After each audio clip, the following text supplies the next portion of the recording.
欢迎回来，我们继续来关心的就是最近南非他们施压了中华民国驻南非代表处这件事情发生以后呢，大家就开始细细去研究到底中间的始末是如何哈。因为呢，被要求是要迁离南非的首都普里托利亚，那后来呢又把中华民国代表处的这个层级给降级啊，降到变成名称改为台北商务办事处。当然，这个降级呢，除了代表地位降低以外呢，还有呢，所办理的事务可能也不像过往这么的多。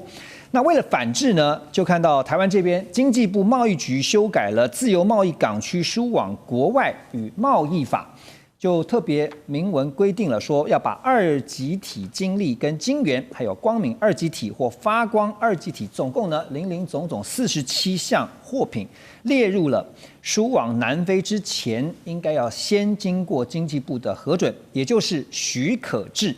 那接着就强调说，在南非没有释出善意。好，后来呢，这个外交部就接到了南非方面的协商请求，哈，跟经济部说啊，协调之后啊，决定暂缓。好，那大使，我想请教，我们的代表处现在如果要回到南非的首都，哈，就是被要求说要迁离嘛，那有可能吗？您觉得？现在我们寄出了这个反制单，现在是说先暂缓。现在这个反制只是说我方决定暂缓啊，并不是他同意我们这个代表处迁回啊，所以我不晓得为什么一下我们就暂缓了。那南非方面是不是做出了很多承诺？是不是要把这个对我们的这个非不友好措施把它撤回？那这个东西我们还要，我觉得应该，当然也不会透露太多啦。这些可见是在谈判的阶段嘛。不过这个意涵就是说，第一次我们用我们的经济做一个制裁的手段，用晶片，用晶片当做一个怎么讲呢？就是说跟另外一个政府谈判的时候的一个谈判的筹码了。过去我们的跟这些国家谈判筹码就是说我要给你多少钱这样，不是说我不卖什么东西给你啊。那这个是一个新的一个做法。那我觉得就是说谈判来讲，外交谈判来讲，筹码本身就是一个很重要的。你那个筹码人家对人家管不管用？那我认为这个应该是某种程度是管用的。对他来讲的话，如果他没有办法取得替代品的话，他这方面对于我们是100%的依赖的话，那他就会当一回事。这个国与国之间就是讲这个怎么讲，就是讲利害关系，没有其他，这个关系没有其他的属性，只有利害关系。那你能造成它的伤害，它的产业界如果说有所反应的话，这个台湾这个产品不给我们这边很多人要失业，我这个厂也做不下去了，我这个厂要移出去了，那这个产业部门绝对去跟外交部去谈，南非外交绝对让步。对，这个就是没有不让步的。那也不过就是说，让我们的这个代表处从一个地方再迁回到一个地方，对他来讲，他没有实质利益损失啊。这个本来就是个象征的意义的东西。那所以我觉得这个现在为什么不晓得，就是说我们一接触以后，对不对？那这个变成我们经济部的决策，那么就暂缓执行啊。照一般来讲，应该是有好消息，我们才会说，那我工具我就暂时收起来。对，你乖一点，要不然我下次又拿出来修理你啊。那不过这个我觉得在外交上常态啦，只是我们过去可能做法上是比较保守。那您觉得为什么这一次会突然出这一招呢？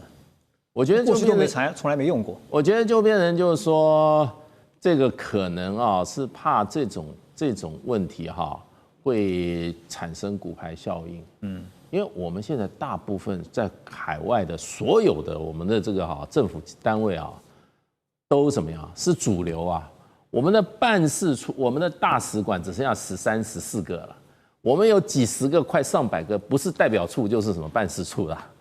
对，人家现在把你代表处通通说，这个东西这就南非现在怎么对你那你也都接受了。是，那我也把你这样，将来日本人说，那为什么南非可以降，我就不能降呢？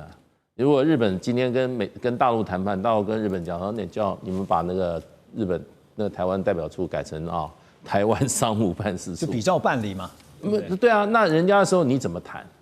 就是说人家说，为什么南非可以我不行？所以就变成你就怕开一个门。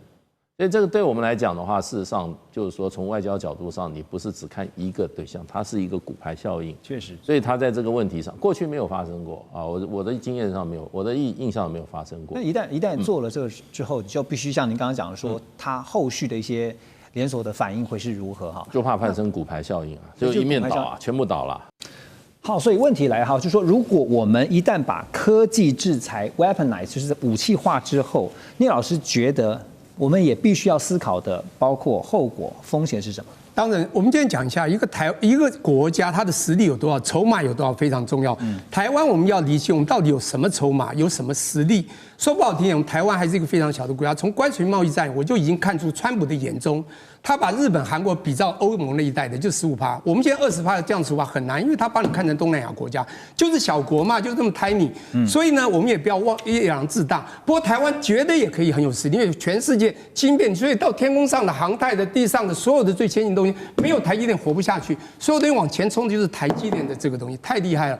所以我们有筹码、有实力，但是如果要跟其他的大国比，尤其我们对岸还有一个可能会在地缘政治影响我们的，你不管南非或任何国家，你要用这个东西，我们最棒的这个筹码，科技化的科技东西去做制裁别人的武器化，我跟你讲，有利有弊。你要看我们的这个拳头够不够大，的确我们很大，但我们只有这一拳，但人家可能会用包围战或很多战，我们就会是风险。我的重点就是在地缘政治下，台湾并不是强势者，是弱势者。科技之中我们是强势者，但是我们的科技这个强势就是一个拳头，但是人多包围多，就算我们这个拳头钢铁比人家硬，人家只要一堆包围，甚至可以把我绑住，我们就会输。我的重点就是我的后果和风险就是，我们绝对不能把我们的科技太自以为大的把它武器化、极限上纲。我们只能用部分东西跟人家去谈判，用我们的筹码去用良性谈判。我们很多时候都不能得罪别人，包括我们的对岸。摊开来说，这个相关的金额，就说，跟南非之间的双边贸易额啊，我们跟大家讲一下啊。2023年只有18亿美元，2024年呢更只有14.8亿美元啊，其实金额都不大啦。那贸易署官员呢也公告说，这47项啊，除了晶圆以外，还有包括像是电池啦、记忆体啊、光电显示元件等等。那可以说半导体里面的上中下游都列入。可是这次这个事情发生以后哈，也有人认为是确实是对南非有效力的哈。可是为什么会造成这么大的效果哈？就是说刚刚提到这些在半导体的中上下游的这些元件，这些在特别是对南非，他们扮演了什么样的角色呢？这样讲好了，其实这个问题或今天发生这个事情可以分成2个层面。我们第一个层面从刚刚大使提到，可能是不是会引发骨牌效应，导致贸易署要做这样的举措。那刚好最近彭博社有做一个调查，可以看到这个板子上，这样讲，直接用颜色来区分的话，就是光谱的2侧，颜色蓝色越深就是对大陆越友好，越喜欢大陆的。红色越深就是越不喜欢大陆的，可以看到基本上非洲国家除了这里啊，每一片蓝，南美洲一片蓝。OK， 好，那为什么今天会对半导体或者是相关的47种元件去做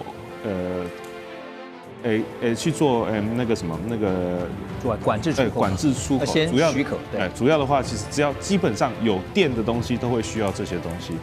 那南非呢，它矿产丰富，然后再来下一个就是汽车产业多。可是这样今天制裁下来，我们要想到说，因为台湾主要主攻还是以先进制程为主，那剩下做汽车很大一部分是成熟制程。